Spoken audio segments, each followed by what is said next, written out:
Okay, this is an OPENTOONZ quick tip. When you have a scene like the one I've been working on for the last few days, and that scene gets increasingly complicated, because this is 1,000 frames. Okay, so if I take the XSheet here that I normally keep on another screen, you can see it goes on and on and on and on and on, and you might think that's kind of unwieldy and obnoxious, and to a point it is. But the main thing about it that is unwieldy and obnoxious is when you begin to do post-production processes, for example, and you wind up with a schematic view that is this actually is not too bad, but it can become somewhat complicated.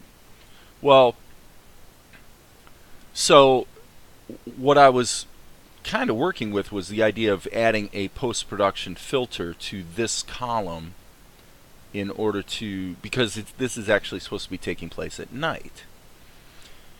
And as I was messing about, I right mouse click on this column and I noticed it said new effects. Like, I wonder if this does what I think it does. And it turns out it does. Which is that I can grab this column and add an insert effect to this column. Now, why is that a significant thing? It's actually huge for this simple reason.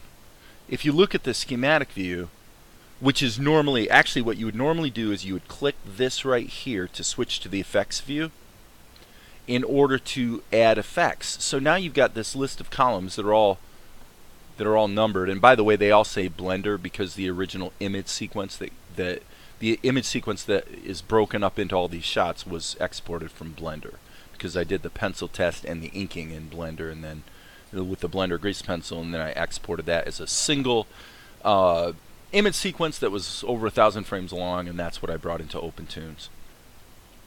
But anyway, all the columns, unless I had gone through and named every column as I went along, which I could have done, but I didn't. So the bottom line is I don't know which column I want to add an effect to. So that could be a problem. Well, the solution is actually, if I go to, I'm going to just move this out of the way for the moment. If I go here and I go new effects and I say brightness and contrast, I can just double click that.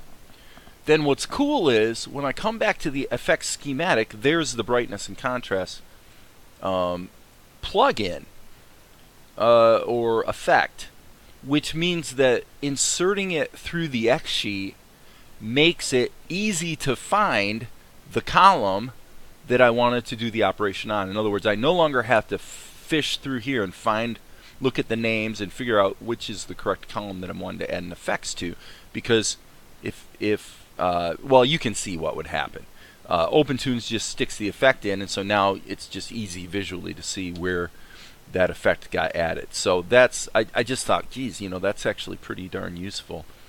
And so I'm going to leave it at that. That's only 3 minutes long, but just a nice little tip for you. And by the way, if you want to see the result of that effect, the first one I did was actually adjust levels, and quite useful. When I turn it on, what I actually did was I took my RGB output levels and just turned the RGB levels down, and then in the blue channel I just turned the low end of the blue up a bit, so it's all tinted somewhat blue, which is kind of what you get at night. See, that's too much. That seems to be almost throwing the gamma out of whack.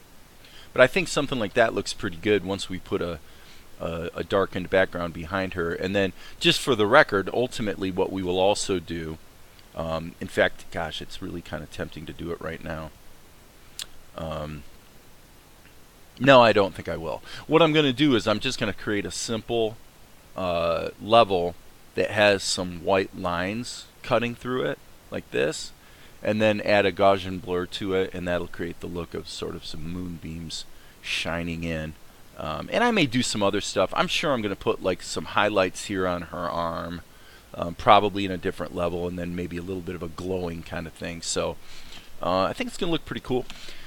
But anyway, that's it. The quick tip is if you have a schematic that looks like spaghetti and you know you want to do like a color correction, for example, on a certain column, and you don't want to have to fish through these columns and figure out, you know, okay, this is column 8.